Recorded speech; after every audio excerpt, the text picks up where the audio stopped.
Hello, DAOhaus, and this is for the DAO Rush Week, which is a cool event that happens every quarter. Kind of ran by Neuron from Panvala and kind of kicked off by Metacartel, but it's a way for people just to find out about all the different DAOs in the space, all the things that are going on. It's cool. When the first time we did this, there was like 4 or 5 DAOs, and now there's just tons of them, and lots of different configurations of DAOs, people trying different things, new, just so much experimentation. It's pretty awesome. So just like a history of kind of where DAOhaus came from and how we got started.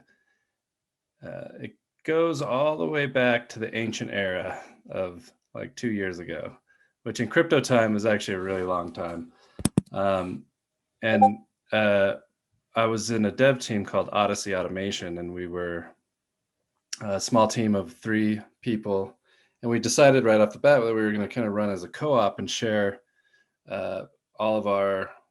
we would just find clients together, work as freelancers, share our resources and our network effects, and kind of just distribute our funds equally as we made them.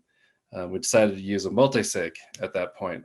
This was really before any DAO frameworks had much traction. And so we were looking at it kind of like as a co-op, and like, okay, this is a cool way to handle our crypto clients and to just like do something interesting. We started building out some ideas around how a DAO framework would work, more on layering multi-sigs. And so this was the old Gnosis multi-sig before Safe came out.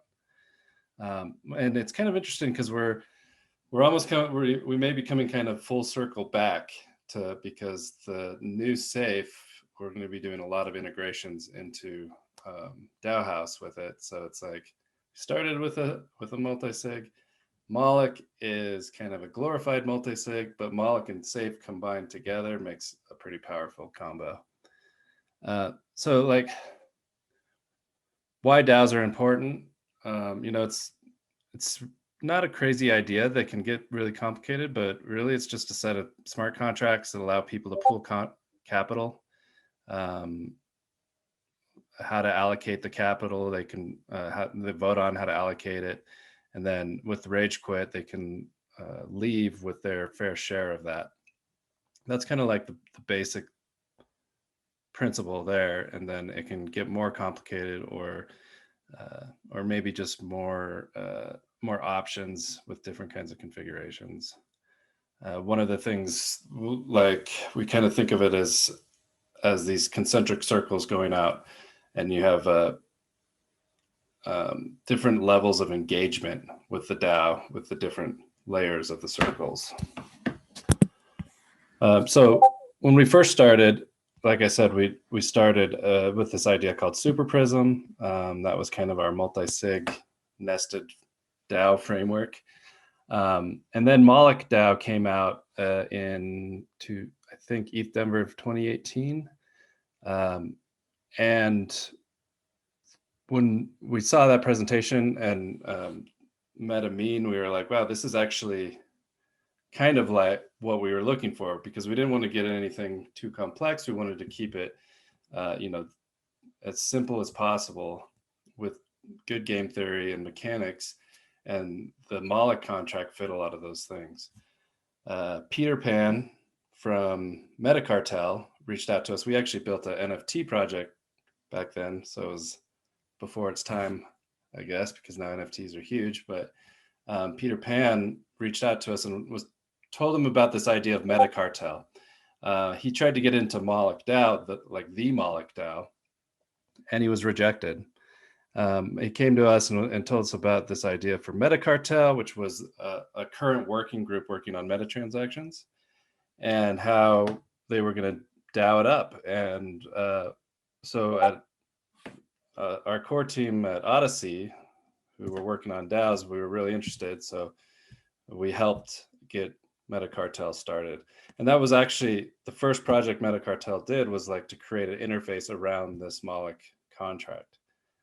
So that was our first interface, which was called Pokemol, or Pocket Moloch, and it was built around contract wallets, and so that it was very easy to get on. Some of the first DAOs that we were like, besides Metacartel, we had Yang DAO, which was a DAO that was like creating memes and deepfakes around Andrew Yang's presidency run. Orochi DAO, which was just a DAO to throw parties, and Trojan DAO, which is still around and an active member of the community, was Dart, an art focused DAO, and focused on the art community. So initially we had the single interface, the Pocket Moloch, Pokemol, and it started hitting its limitations pretty quick, especially when these other groups were like, hey, can we fork this code? Let's build on it. Let's do things. And we started realizing like, okay, well, we should have a place where people can deploy these Pocket Molochs easily. So, and this was at ETH Berlin. We created DAOhaus. So it was another hackathon project. Right after that, we created this interface. It won an award, like the community award at ETH Berlin. And that gave us a little bit more money to continue working on it. And at that point, we deployed some more DAOs, like Raid Guild, which is like a Web3 development team that's run under a DAO. And we applied for some more grants, and we got a grant from Moloch DAO and Metacartel. And that allowed us to like really continue working and continue building for just these communities that were using it. And that's kind of like how we've been doing everything, and will continue, is that as people are using it, we take their feedback and then we build from their feedback. We're not trying to make too many assumptions of how things will be used. We're letting the community kind of organically grow this product. So really right at that time, after ETH Berlin, and we created the first version of DAOhaus, we created a DAO for DAOhaus, and only with 4 members or so, from the team. Once we got the DAOhaus rolling, we started getting just an explosion of DAOs. We had the Cambrian explosion of DAOs.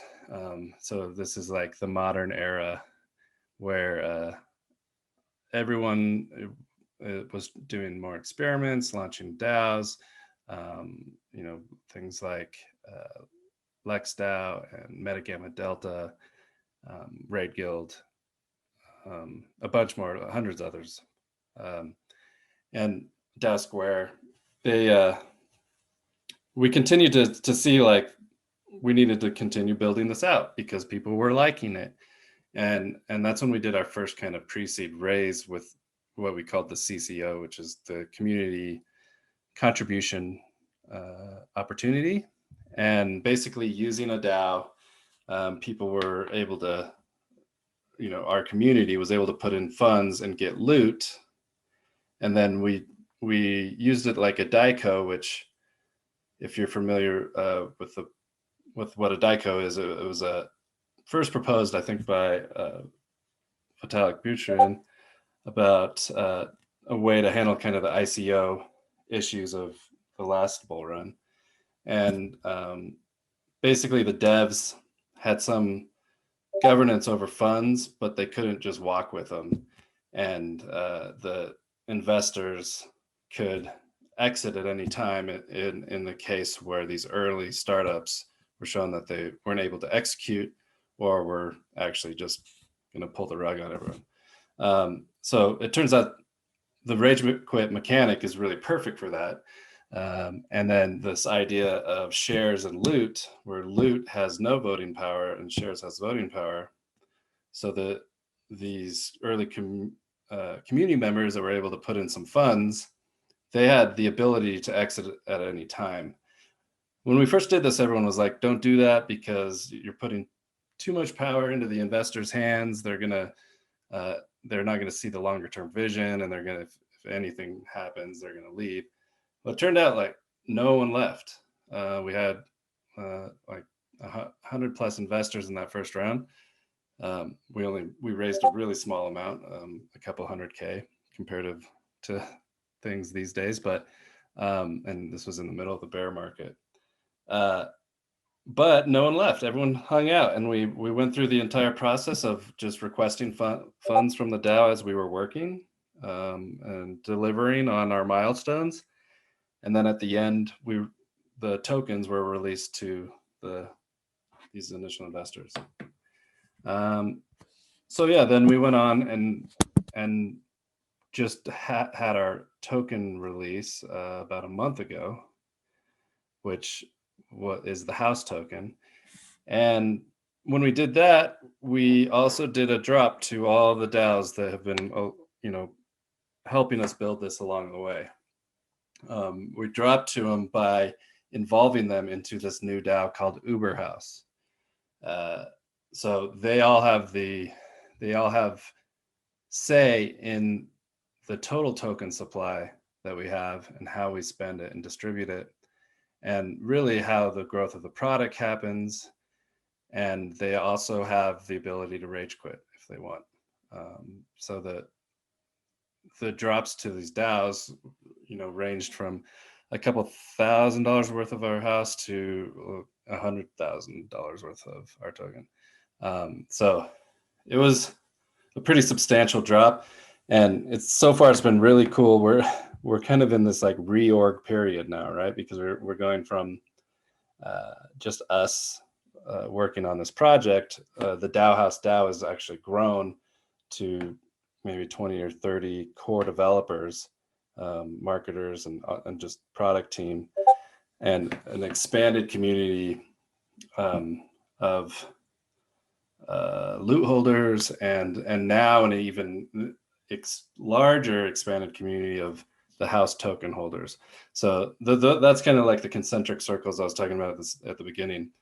And you have like the core team that's working on the product, and then you're involving different levels or different layers of community going out from that core team depending on their engagement. And so DAOhaus now is what's DAOhaus going to do?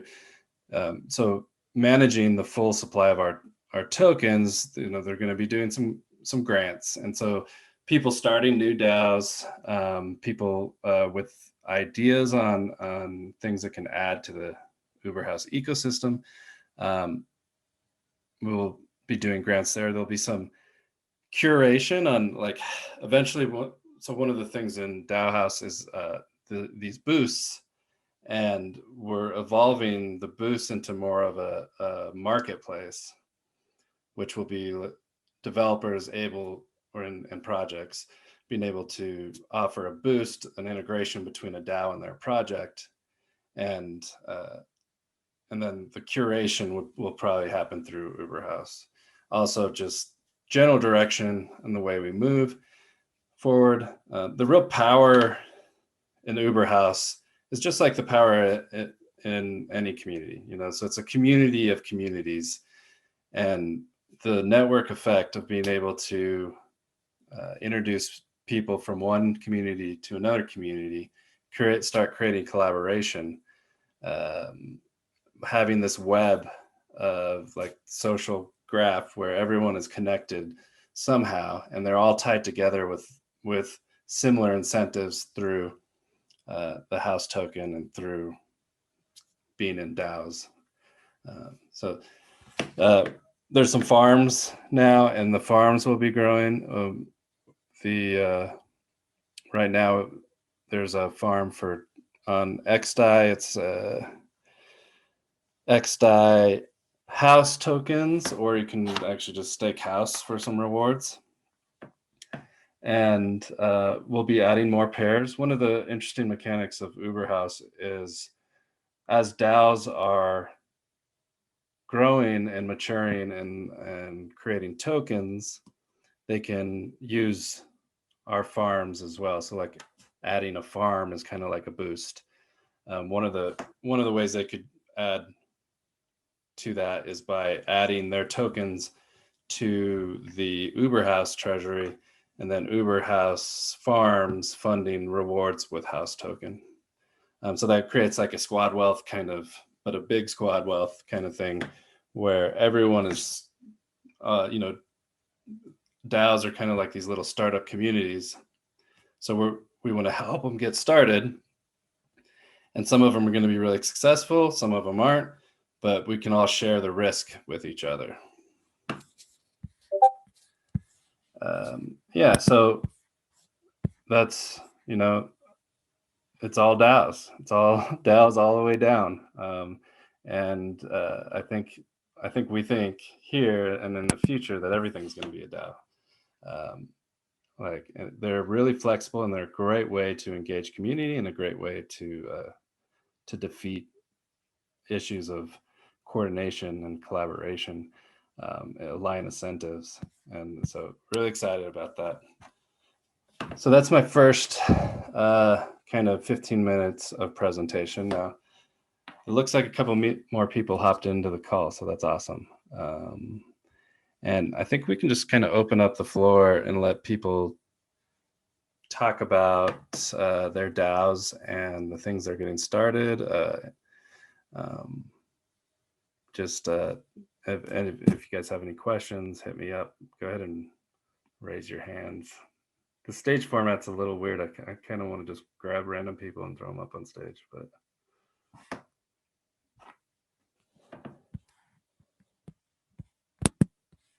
Okay. Let's see. So Alex raised his hand. Hey, how's it going, man? Maybe we'll just keep going until everyone's on stage. Can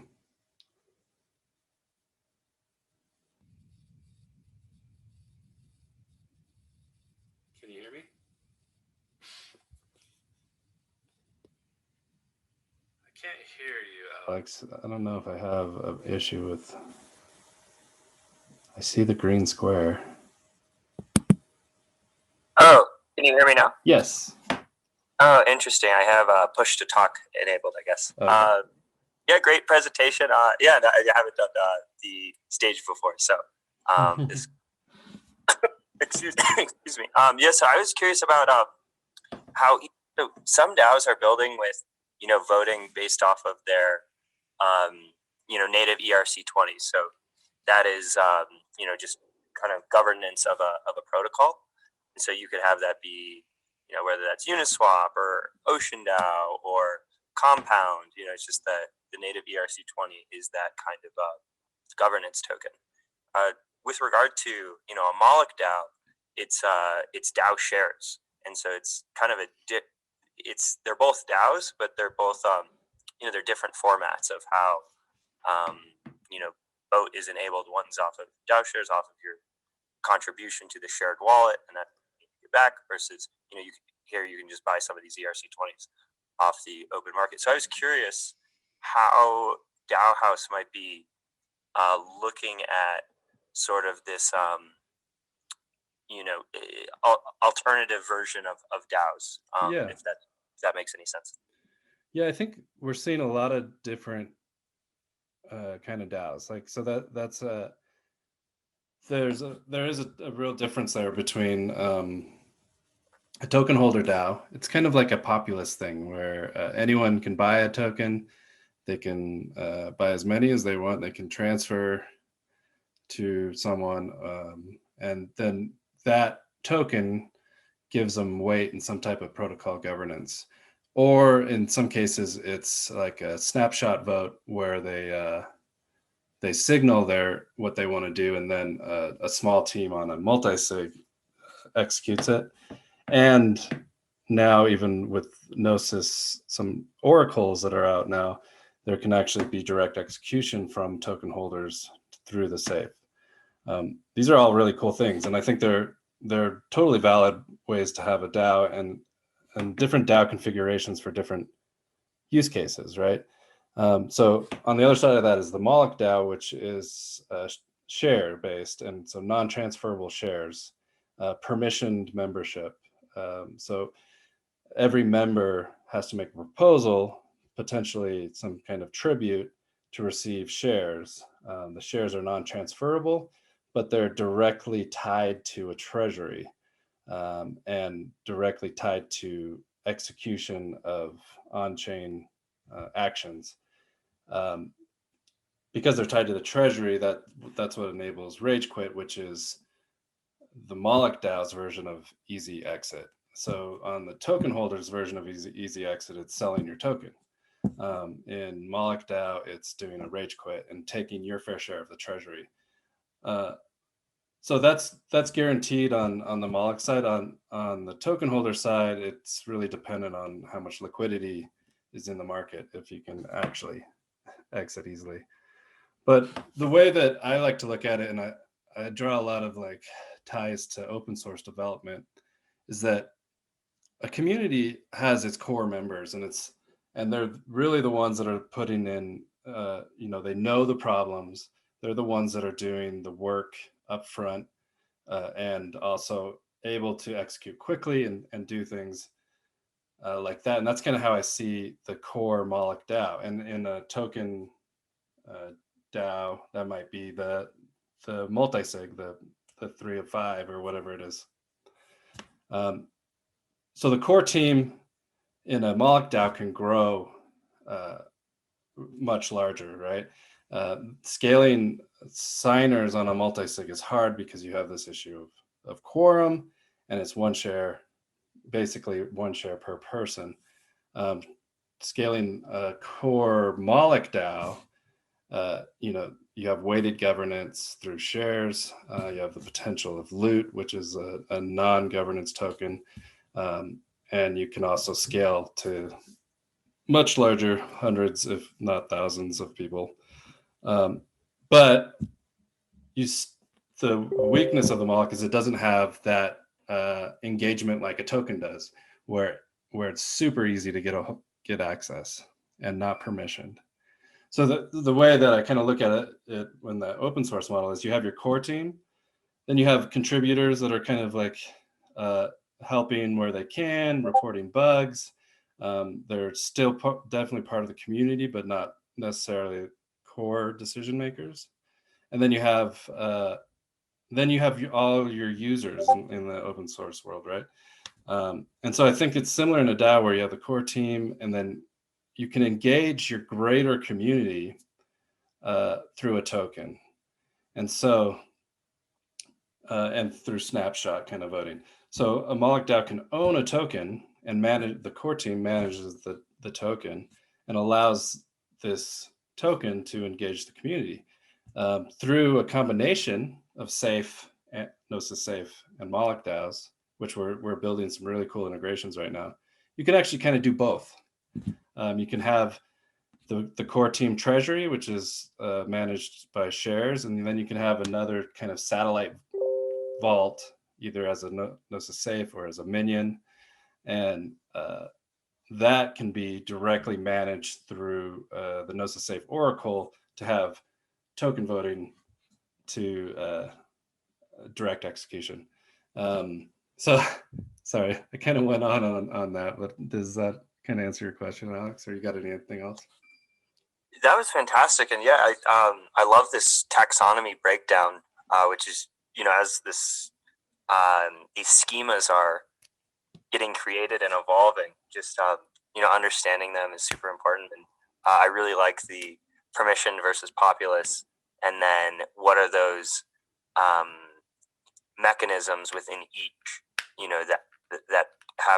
that create the designation or the distinctions, rather, whether that be liquidity by selling or liquidity by Rage Quit, and then just all those features you were talking about, whether that's on-chain execution via Gnosis Safe. That's super, super interesting. Answers it. Thank you. Yeah, super helpful.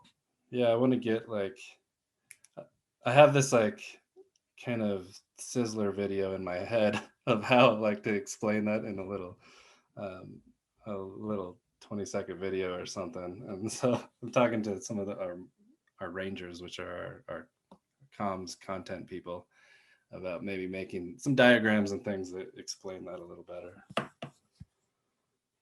better. Yves, did you have hopped up on stage? You got anything you wanted to talk about, or any questions? Hi guys. Yeah, well, I've maybe that's a feature request, but one of the original ideas I always had was trying to reward both content, design, and code. And one of the implementations I've experimented with was SourceCred, and I was wondering if you guys looked into a possible integration with that, or if it would be possible, or you guys have maybe other ideas to achieve something similar. Yeah, there's SourceCred is an awesome project. So if anyone hasn't heard of what that is it integrates with GitHub and Discord and Discourse, I think, and different places to create kind of a reputation point system through the social graph that's created there, and the different edges that are created when you like something, or when you reply to someone, or when you tag someone in a comment, or when you push some code into a repo. It's super cool and it works really well, and we use it we had a program called Foundations, which we'll be rebooting soon, which was kind of our total newbie DAO place where if you just wanted to join a DAO and see what it was like. And then we had it set up, if you gave us feedback as we were building out the product, like report a bug or request a feature, we would give you some emojis, which then those emojis related to some score in SourceCred. And then based on that score in SourceCred, you could claim shares in the DAO. So that it's kind of a manual process between the SourceCred score and the DAO shares claiming. But we have been, so TopoCount is a Raid Guild member and has come, is also a community member here in DAOhaus. He is a core dev over at SourceCred. So we've definitely been talking about it and in the past, and I hope we can kick off like a really tight integration on that in the future, because it is such a cool project. But there is kind of that workaround now on how to use it. Yeah, so I think it was a pizza guy or a pizza DAO guy or something brought it up just recently too, and in our chat. So I think we'll hopefully be addressing that again soon and figuring out a cool tight integration. That would be awesome. Also, there's some other interesting reputation projects happening. There's the Skill Forest Working Group, which has Raid Guild, Metagame, Token Engineering Commons, Deep Work.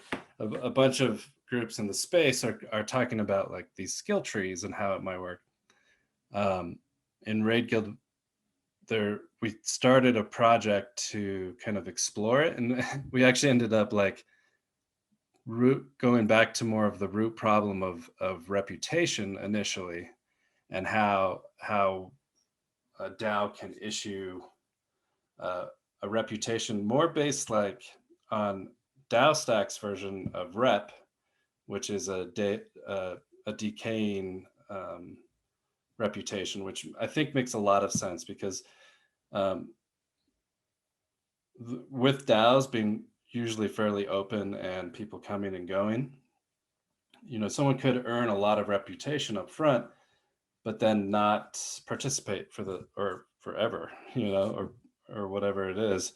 And so the reputation score actually should decay over time if they're not continuing to refresh it. So the model that Raid Guild came up with is an interesting thing with NFTs that have points, and they're kind of decaying over time, but through through going on these different milestone or working groups, which we call raids, members can boost up their reputation in a specific skill. Getting down to like the really nitty gritty of skill trees, it gets really like it's a like to issue yourself that you like, you know, how you know you're proficient at some skill, and then to have someone else verify it, or this attestation kind of issue is actually pretty big, and it balloons out of control really fast. So we just narrowed down the on-chain side to it back down to reputation. I think we'll experiment with that. And then the metagame team came up with this cool bot that like allows you just to kind of create these skills that you're just giving yourself, and it creates a network with other people with those skills. So I think if you had a combination of a reputation system and then maybe a more arbitrary skill system, you can start like building a system where you can like say, okay, this guy, we can kind of trust him because he has a high reputation and he says he's good at JavaScript. But you know, or this one says that he's like the master of JavaScript and he wrote all the books, but he has no reputation, so we don't have to trust that as much. But yeah, I don't know, the whole reputation, it's a really interesting problem, and I think it's something that we'll probably see a lot of cool innovation over the next year or two.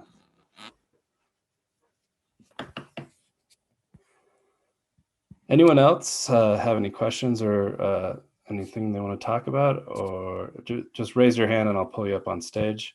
While you're up here, you were talking the other day about some stuff you're doing. Do you want to share here too?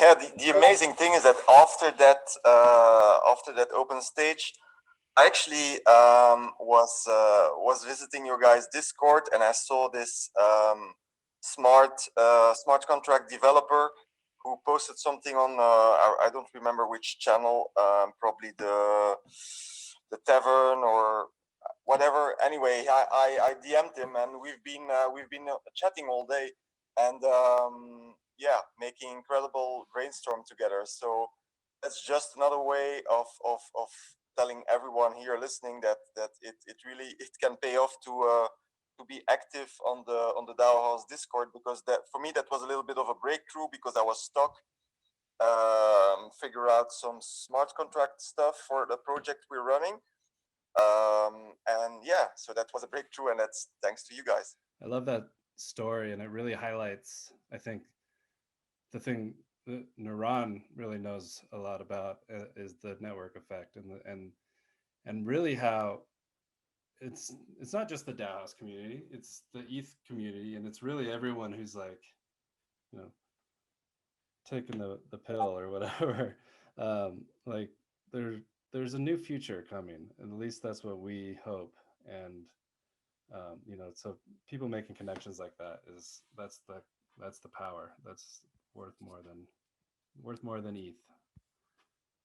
I don't know, like young kid, I see you out there and you've got a cool project and DAO. Do you want to hop on stage and talk a little bit about it?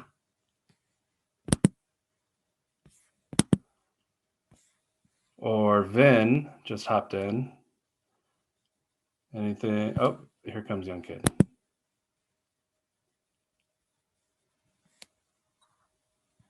Am I in? I'm in. I was tweeting. All right. I was tweeting about the cool project. You're on stage. All right. What do you want? Yeah. So we're actually planning to move to DAOhaus from Aragon, and it's been an interesting journey doing that. Yeah. So I guess I could talk. We had a meeting the other day so there's some. So Aragon is another DAO platform which has been around for a while, and they're really well built out, and they have some great features. So we met just to kind of talk about how we could like match some of those features in the DAOhaus community, I guess. Right. I actually, like, as I was moving over, some of those new features went live. We were talking about too. I was like, as I was building it, I was like, oh, I can like add snapshot proposals now, and I can do I can do this now. I was like, cool. Yeah. Which makes me excited. Makes me Aragon, is working on Aragon V2, and so V1 has been a little bit slow with new features and things like that.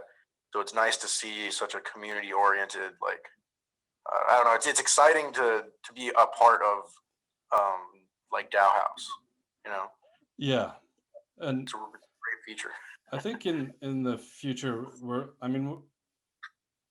it's awesome that there's lots of DAO platforms, and we're kind of the new kids on the block and the underdog, but we're like in the future, I think having lots of options and being able to integrate like one organization, like if you think of a DAO as more than just their smart contract, which they are, they're a community, right?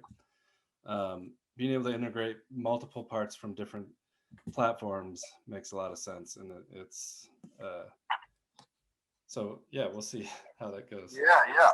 I think like I'm most interested in DAOhaus and how that's going to function. Do you have an idea of what you think the future of DAOhaus kind of would look like? Like, I probably should do more reading, honestly. But like, what is the optimal DAOhaus, I guess? Yeah, I think so. DAOhaus, is initially we really want to focus on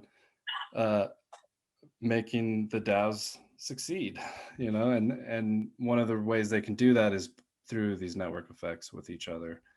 Our first meeting of DAOhaus was 2 weeks ago now, and it was really cool just getting everyone in the same room. And we're already starting to see links between some of the art DAOs, like I mentioned in the presentation, Trojan. James from Trojan, who's been like really spearheading this DAO art movement since the early days, when one of the first DAOs that started using a Moloch. And then there's other groups like Defiant Pixel Society and NF and a whole bunch of other ones, actually. And so they're like creating this kind of subgroup inside of DAOhaus and talking about how to solve problems for their issues. And there's like this in the art world, you have a pretty like clear path forward, I think, because we have like the creators and the collectors, right? And both of those can be a DAO, or a DAO could be both of those things, but creating like the connection between those two, where a creator DAO can mint and create content and art as NFTs, and a collector DAO then on the other side can pool funds together and be patrons of that and buy NFTs and then sell it to other collector DAOs or other individual collectors. So yeah, I think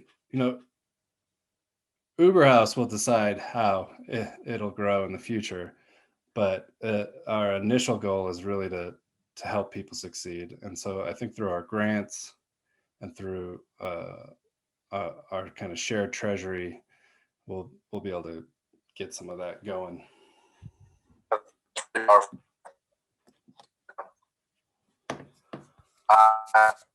Anything else to say? Okay, well, Youngkin, so you're working on Shenanigan DAO, which is a really cool thing focused on athletes, right? Yeah. Well, athletes, they call them athletes because it's kind of a loose term. As athlete, you think like Michael Phelps and Kobe Bryant.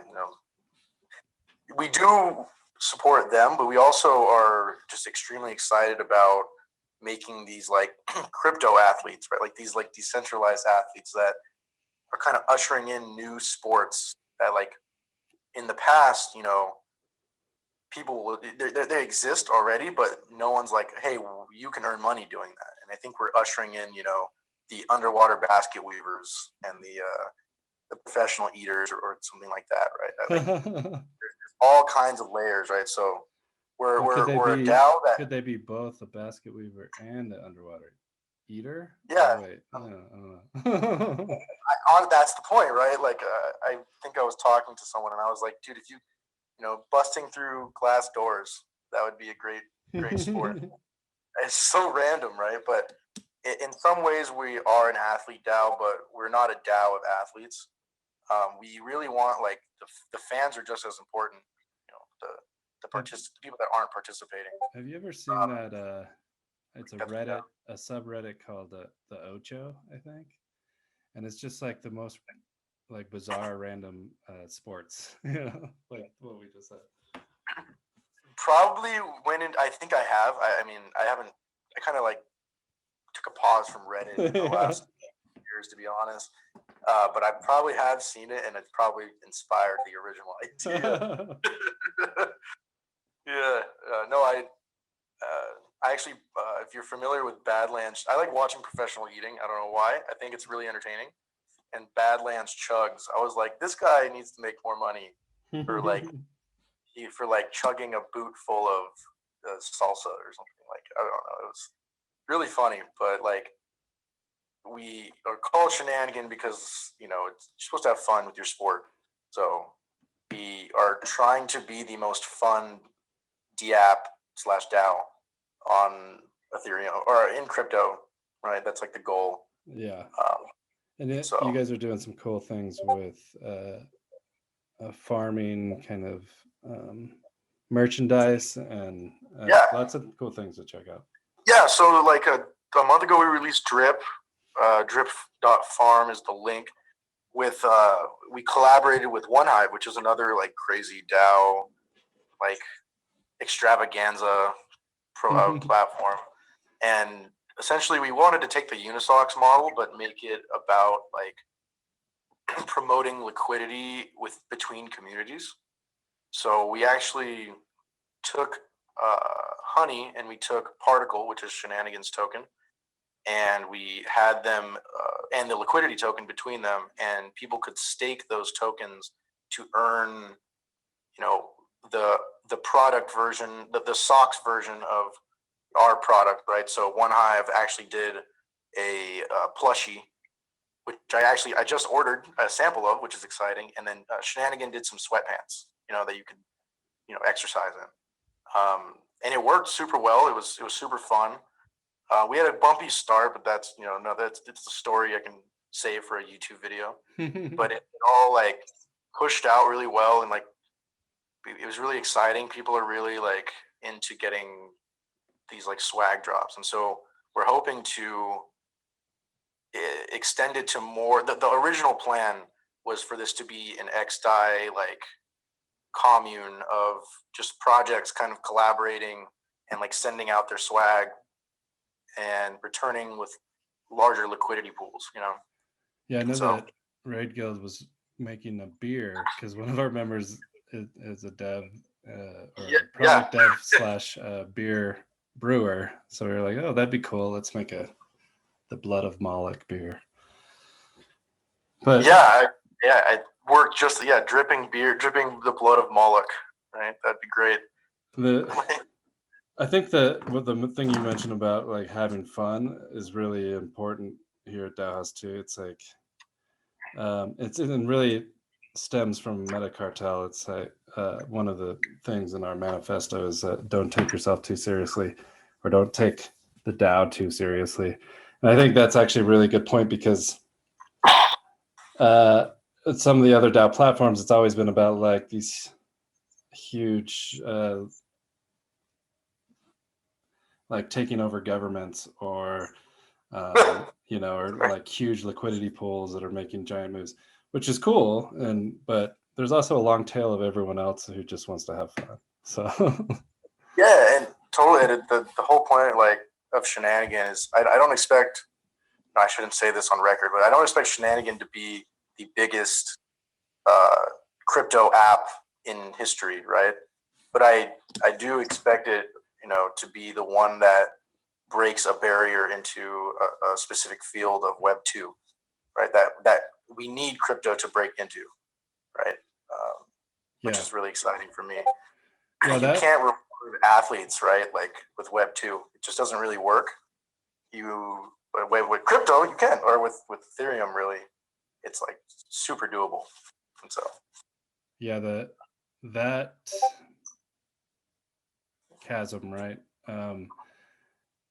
I think there's a lot of different ways that will be like crossing that. NFTs is doing one way, but I think the key really is to get people to understand why we do this and why decentralization and why cryptocurrency is important. And I brought this up last week, I think, but the Bankless talk with Peter Pan and where they go over his papers that he wrote a few years ago about before Bitcoin is a really awesome read. Listen, and it's inspiring just to like remember again like why we're here. It's not just for the mad gains and mad yield farming and all that. Not to be a jerk, right? But like we got to take these big words of DAOs, right? And like once we get them and muddle them down, like DAOs can help everybody in like some specific way. And like a DAO, like DAOs running DAOs, that's such a powerful abstraction that I feel like the current society that we're in just doesn't really capture. Right? Yeah. And I wonder if it ever will like capture the entire mainstream, and if it really should. It's kind of like we're the 10%ers, mainly because it's important to know the part about why we're doing this, and I think some people just don't care. And I mean, it creates a larger gap, and it's our duty really to educate people, but at the same time we don't want to water down our what we're doing, Sorry about that. A perfect time. I'm wondering about how many people will be affected by DAOs that don't even know that the DAOs are affecting them, right? In the long run of things, like you said, like the 10% problem of people being, needing to know all this stuff. I'm wondering if there will be people that are just, normies, for lack of better words, that are just directly being, influenced by the decisions of DAOs. Yeah. Well, I mean, there's still a huge amount of people that don't even know Web 2, and we're already like Web 3. And so I think the younger generation, the Zoomers, they all get it. They get it easier. And like even my kids, which are younger, are, for them to make that paradigm shift or to like be able to get over that gap is going to be really much easier. Where if you take someone like my parents, or which, it actually might be easier for them than like the generation that I'm kind of in, which is like we learn to be skeptical for a while because our parents taught us that, like you got to balance your checkbook and you got to be careful with social security number and you got to do all these things. But all that stuff's been forgot because Web 2 has trained us. Like that's all they spend all day on training us to give up our privacy. And so, like to regain that notion that privacy is important, and it might be anyways, I'm starting to ramble. Yeah. Well, we're interneting the internet again, right? Like we're bringing that second layer of abstraction back. I told you, yeah, nice. It's empowering. Unlearning bad shit. Yep. Yeah. And it happened all in one generation, right? We unlearned it, and now we have to unlearn this again. Or I don't know. Yeah, I'm at like the tail end of the millennials where I was like Facebook was like big in when I was like coming and being raised, and like I was like 10 and Facebook popped up, and that was like the peak of like all this stuff of like pretty much just giving your identity to the internet, right? Yeah. If you're not paying so- for it, then if you're not paying for a product, then you are the product. Is that how it says? Okay. Yeah. Yeah. So Well, we it's probably interesting. have time for maybe one more person to hop up on stage. Anyone else want to riff on what we're talking about, or have a DAO they're thinking about doing, or have an experience in a DAO they want to share?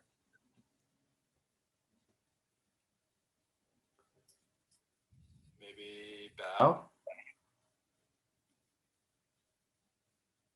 Let's do it. Whoa, you're here. What's up? I was like, is he gonna pick me as I'm writing If the? no one raised their hand, it was going to be you or Naran, probably. Yeah, leave Scott out of this. I guess I could talk a little bit about like my journey into the DAO space because it's a long, winding one. You got 5 minutes. Yeah, so I first I met Deacon and the DAOhaus guys, Ben and Sam and maybe a couple others at a hackathon in Wyoming. And that's when I first got introduced to, I guess, DAOhaus. Oh yeah, the WoW hack it. Yeah. Every once in a while I think about that and how it was so awesome, but then it was just like we were talking to a wall or something when we presented it. I know. That's what's so crazy about it is And now when you look back, now Wyoming has the DAO legislation and right. And when we were talking to him, it was like, is this Bitcoin? And we're like, no, this is Ethereum. And this is an actual thing. We created a fork of our initial DAOhaus platform that integrated open law directly. And so the DAOs signing papers and registration through a registered agent in Wyoming could all happen in one place. And it was just they were just like, huh? Exactly. The flow was it made a lot of sense to us, and I think they got on. I mean, apparently they've finally caught on to the value proposition of DAOs and how they can be used. And I guess just recently,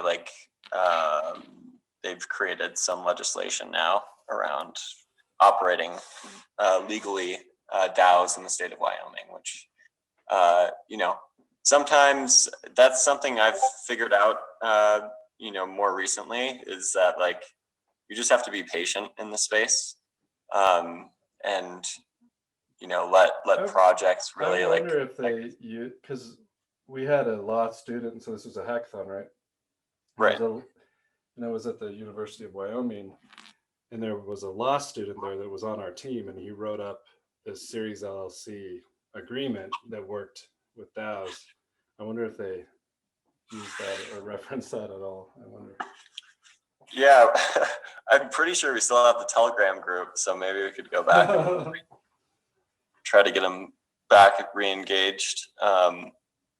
But yeah, I think it's kind of crazy, just looking back on the journey to where we are now, and me just as an individual coming into the space, because I was so kind of hell-bent on this whole idea of community currencies and kind of similar to what grassroots economics is doing in Kenya, and looking at how communities can deploy their own cryptocurrencies and kind of use the structure of a DAO to organize themselves and their communities. And those were ideas in 2017, 2018 that I didn't really know were as realistic as they were. And that I was working on that Project Native for 6 months, and came to the realization that they didn't really have the technical know-how on how to actually create a lot of the software that was going to underlie the project itself. So yeah, Native was an awesome project, and I wonder if Jake will do something he's again. still working on it, man. Oh, I awesome. think I've talked to him a couple times, I guess over the past few months, and I've got to reach out to him again, because it seems every time I talk to him, like the project's changed a little bit, but it's like he could, I think his overarching goal was to do something like what DAOhaus is doing. So it's I don't know, it's nice to be a part of this, like this effort that like, though I came to it through a different path, it's still kind of meeting my needs, or my kind of like philosophy and what I'm looking forward to do in the space. So yeah, and Bao's become more involved with the Rangers DAOhaus group recently and doing a great job. So happy that you're getting more engaged, and in Raid Guild too. Yeah, so I guess back to like the start of the journey at Raid Guild is I joined in June last year and didn't really get engaged until like more recently, after I went to work for a centralized finance company called Celsius, which it was like leaving that job was refreshing to like come back to Raid Guild and be in this kind of more open collective of builders in the space, and I think like it finally hit for me, where I was like, I can do this full time. I just need to like not live with my parents and and like be able to like, I guess, prove to myself that I can do the work. Yeah, and you're kind of on the nomadic journey in some ways, which I think is an awesome thing for people to do now. With the way the world works and the way the cryptocurrency works, you can travel wherever you want until you have a family, but right. But even so, then like, you can too. Well, I think I'm just gonna wrap up because we've got a couple minutes left. So thanks everyone who showed up. If you got any more questions, whatever, definitely hit us up in our Discord, and thanks everyone for showing up, and the guys that hopped up on stage, thanks for not making me just lonely up here the whole time. Thanks for pressuring me into it, Deacon. Cheers. Guys, aloha. Cheers.